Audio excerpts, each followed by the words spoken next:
ভিডিওটি দেখেছেন এবং বুঝতে পেরেছেন। রাজবাড়িতে ঘটে যাওয়া একটি মর্মান্তিক ও অভূতপূর্ব ঘটনা সমাজের ধর্মীয় অনুভূতি ও আইনের শাসনের উপর বড় ধরনের প্রশ্ন তুলে দিয়েছে। এক ব্যক্তি যিনি জীবদ্দশায় নিজেকে নুরা পাগলা বলে পরিচিত করতেন,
তো প্রথম উত্তরে আমরা বলতে পারি কাবা শরীফের মতো কবর নির্মাণ ইসলামে কবর নিয়ে বাড়াবাড়ি করা সম্পূর্ণ নিষেধ।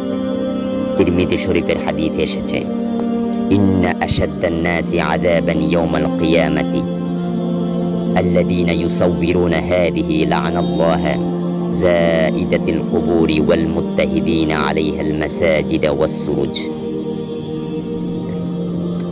আল্লাহ অভিসম্পাত করেছেন তাদের উপর যারা কবরকে মসজিদ বানায় এবং সেখানে প্রদীপ জ্বালায়। অন্য এক বর্ণনায় হযরত আলী রাদিয়াল্লাহু তাআলা আনহু বলেছেন, রাসূল সাল্লাল্লাহু আলাইহি ওয়াসাল্লাম আমাকে নির্দেশ দিয়েছেন যেন আমি কখনো কোনো উঁচু কবর দেখলে তা সমতল করে দিই। ইসলাম অনুযায়ী কবর সাধারণ ও নির্ভেজাল রাখতে হবে। পবিত্র কাবা শরীফের মতো কবর বানানো, এমনকি ইচ্ছাকৃতভাবে পাথর সিমেন্টের স্তম্ভ তৈরি করা বিদআত এবং আকীদা সংক্রান্ত বিভ্রান্তির জন্ম দেয়। এতে তাওহীদের স্পষ্ট লঙ্ঘন হতে পারে। দ্বিতীয়ত, লাশ উত্তোলন ও ফুরিয়ে ফেলা ইসলামে জায়েজ কিনা। মৃতদেহের প্রতি সম্মান ও শ্রদ্ধা রাখা ইসলামের অপরিহার্য নির্দেশ। আল্লাহ তাআলা বলেন, ওয়ালাকাদ কাররামনা বানি আদম, আমি তো আদম সন্তানের মর্যাদা বৃদ্ধি করেছি। অন্যদিকে নবীজি সাল্লাল্লাহু আলাইহি ওয়াসাল্লাম বলেছেন, কাসরু আজমিল মাইয়িতি কাকাসরিহি হাইয়া, মৃত ব্যক্তির হাড় ভাঙা জীবিত ব্যক্তির হাড় ভাঙার মতোই পাপ এবং অন্যায়। লাশ পোড়ানো ইসলামী শরীয়তে সম্পূর্ণ হারাম। ইসলামে মৃত ব্যক্তিকে দাফন করা ফরজে কিফায়া। লাশ পোড়ানো হিন্দু বা অন্য ধর্মের রীতি হলেও তা ইসলামে সম্পূর্ণ নিষিদ্ধ।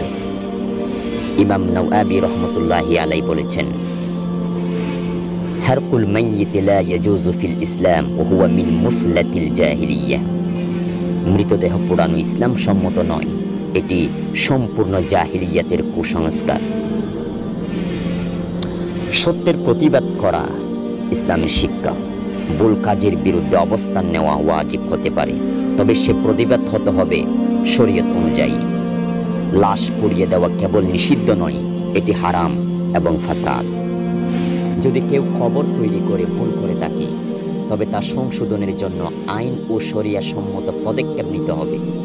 হঠাৎ করে গায়ে হাত তোলা, কবর খোঁড়া, লাশ তুলে ফেলা এবং ফুরিয়ে ফেলা একটিও শরীয়ত অনুমোদন দেয় না। ইসলাম কখনো মৃতদেহের অবমাননাকে সমর্থন করে না।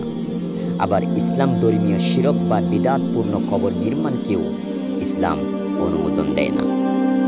আল্লাহ আমাদের সবাইকে সঠিক বুঝ দান করুক। আমিন।